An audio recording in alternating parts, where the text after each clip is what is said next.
This channel does not promote any violent, harmful, or illegal activities. All content provided by this channel is meant for an educational purpose only. পূর্বাভাস ছিলই আশঙ্কায়, তাই সত্যি হলো দশমীতে তুমুল বৃষ্টি। রাজ্যের বিভিন্ন প্রান্ত থেকে আমরা খবর পাচ্ছি, ছবি দেখাবো আপনাদের। আগামী 4 দিন দুর্যোগে দুর্ভোগের আশঙ্কা রাজ্যে।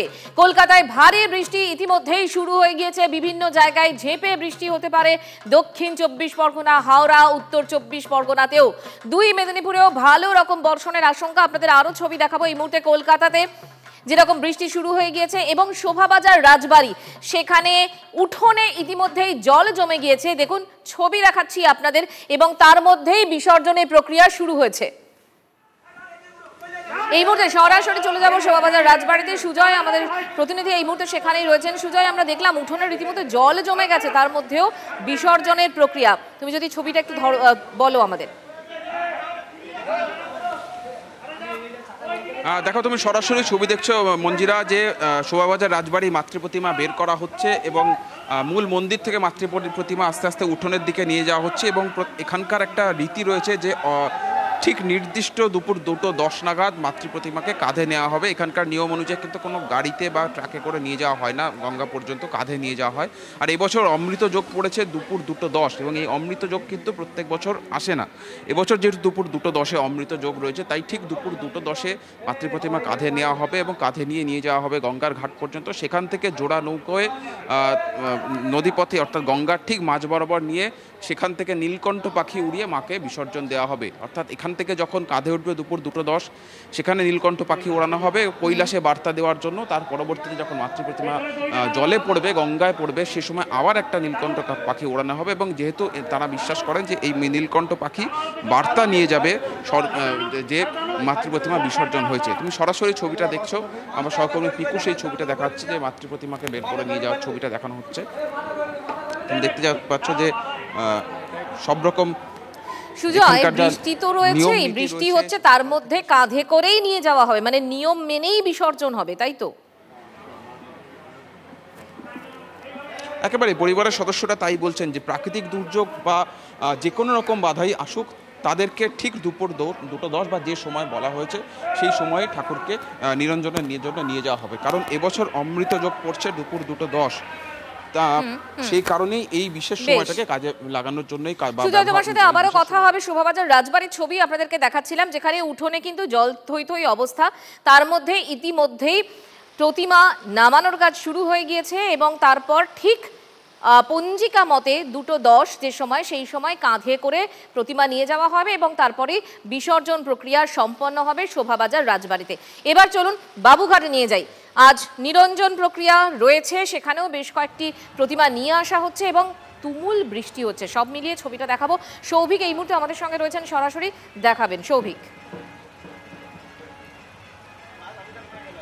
দেখো, কিছুক্ষণ আগেও কিন্তু বাবুঘাটে প্রচণ্ড বৃষ্টি হচ্ছিল, এখন একটু হলেও বৃষ্টি কমেছে। আমি একবার চিত্র সাংবাদিক অভিজিৎকে দেখাতে বলবো। ইতিমধ্যেই কিন্তু 4-5খানা প্রতিমা চলে এসছে বিসর্জনের জন্য, এবং পুলিশের তরফ থেকে কিন্তু যা যা ব্যবস্থা নেওয়া সেই ব্যবস্থাগুলো করা হয়েছে। কারণ নির্দিষ্ট জায়গায় সেই প্রতিমা নিয়ে আসছে সমস্ত ক্লাব কর্তৃপক্ষ এবং বাড়ির যেসব পুজোগুলো আছে, এবং পরবর্তীকালে পুলিশের যে লোক তারা কিন্তু তুলে নিয়ে যাচ্ছে একদম গঙ্গার ঘাট পর্যন্ত, সেখানে বিসর্জন দিচ্ছে। এবং কিছুক্ষণ আগেও কিন্তু প্রচুর বৃষ্টি হচ্ছিল, এবং তুমি দেখতে পাচ্ছ, আমি একবার অভিজিৎকে বলবো যে আকাশটা দেখাবার জন্য, যে আকাশে কিন্তু প্রচুর পরিমাণে, যেমনটা কিছুক্ষণ আগে কমলেশ বলছিল, যে প্রচুর পরিমাণে কিন্তু মেঘ জমে রয়েছে। কিছুক্ষণের মধ্যে আবারও ভারী বৃষ্টি হওয়ার সম্ভাবনা রয়েছে। এবং যেহেতু হাওয়া অফিসের তরফ থেকে বলা হয়েছে যে আজকের কলকাতা, হাওড়া, হুগলি এবং 2 24 পরগনা, 2 মেদিনীপুরে কমলা সতর্কতা, অর্থাৎ যে নিম্নচাপটি ছিল সেই নিম্নচাপ কিন্তু শক্তি বাড়িয়ে ধীরে ধীরে আজকের রাতের মধ্যে সেটা কিন্তু উড়িষ্যায় প্রবেশ করবে, এবং এই নিম্নচাপের ফলেই কিন্তু এই বৃষ্টির পরিস্থিতি, এবং সেখানে ভারী থেকে অতি ভারী বৃষ্টি হতে পারে। এই মুহূর্তে আমরা রয়েছি বাবুঘাটে, এবং বাবুঘাটে কিন্তু প্রতিমা নিরঞ্জন চলছে। কিছুক্ষণ আগে বেশ কয়েকটি ঠাকুর এসেছিল, এখন ধীরে ধীরে কম, যেহেতু আজকে বৃহস্পতিবার ঠাকুর বিসর্জনের সংখ্যাটা অনেকটা কম। তবে যেটা সন্দেহ করা হচ্ছে, আরেকটু বেলা হলে কিন্তু যেসব বাড়ির পুজোগুলো সেগুলো কিন্তু ধীরে ধীরে আসতে শুরু করবে। প্রথম দিকে কিন্তু খানিকটা অসুবিধা হচ্ছিল সাধারণ মানুষের, যেহেতু বৃষ্টি সে সময় মুষলধারে হচ্ছে। নাকি বাজা কদমতলা ঘাটে রয়েছে?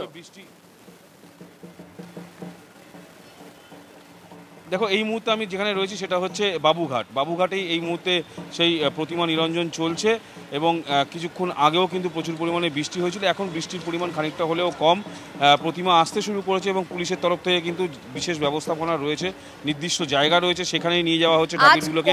পরবর্তীকালে সেখানে বিসর্জন দেওয়া হবে সেই সংখ্যাটা কি আমরা জানতে পারছি সৌভিক? দেখো এখনো পর্যন্ত 6টা মতো প্রতিমা বিসর্জন হয়েছে এবং রাস্তায় বেশ কয়েকটা তুমি দেখতে পাচ্ছ এই মুহূর্তে একটি প্রতিমা নিয়ে এসে সেটাকে কিন্তু যে বিসর্জন প্রক্রিয়া। সৌভিক, তোমার সাথে কথা হবে। বাবুঘাটের ছবি দেখাচ্ছিলাম আপনাদের। সৌভিক যে কথাটা জানাচ্ছিলেন যে বৃষ্টি হচ্ছে, বৃষ্টি আবার থামছে, তার মধ্যেই প্রতিমা নিরঞ্জনের কাজও চলছে। এবার টাকির ছবি দেখাবো। টাকির ছবি আপনাদের আগেও দেখিয়েছি এবং সেখানেও বৃষ্টি হয়েছে এবং তারপর আবারও সেখানে প্রতিমা নিরঞ্জনের যে পর্ব সেই পর্ব শুরু হয়েছে। টাকিতেও বৃষ্টি কিন্তু ছবি আমরা দেখতে পেয়েছি। দীপঙ্কর এই মুহূর্তে আমাদের সঙ্গে আছে। দীপঙ্কর, এখন কি অবস্থা? দেখো প্রতিমা একের পর এক আসছে, যে সমস্ত প্রতিমা আসছে সেগুলো মূলত নৌকা বিহারের জন্য আসছে। অর্থাৎ টাকির যে রেওয়াজ, যে এই রাজবাড়ির প্রতিমা ভাসান হয়ে যাওয়ার পর সমস্ত প্রতিমা আসে এবং নৌকা করে তারা নৌকা ভ্রমণ জন্য রাজ্যের বিভিন্ন প্রান্তের মানুষ আসে। সেই রকম একটা জায়গাতে নৌকাতে প্রতিমা নিয়ে আসা হয়েছে, প্রতিমা কিছু কিছু তোলা হচ্ছে নৌকাতে।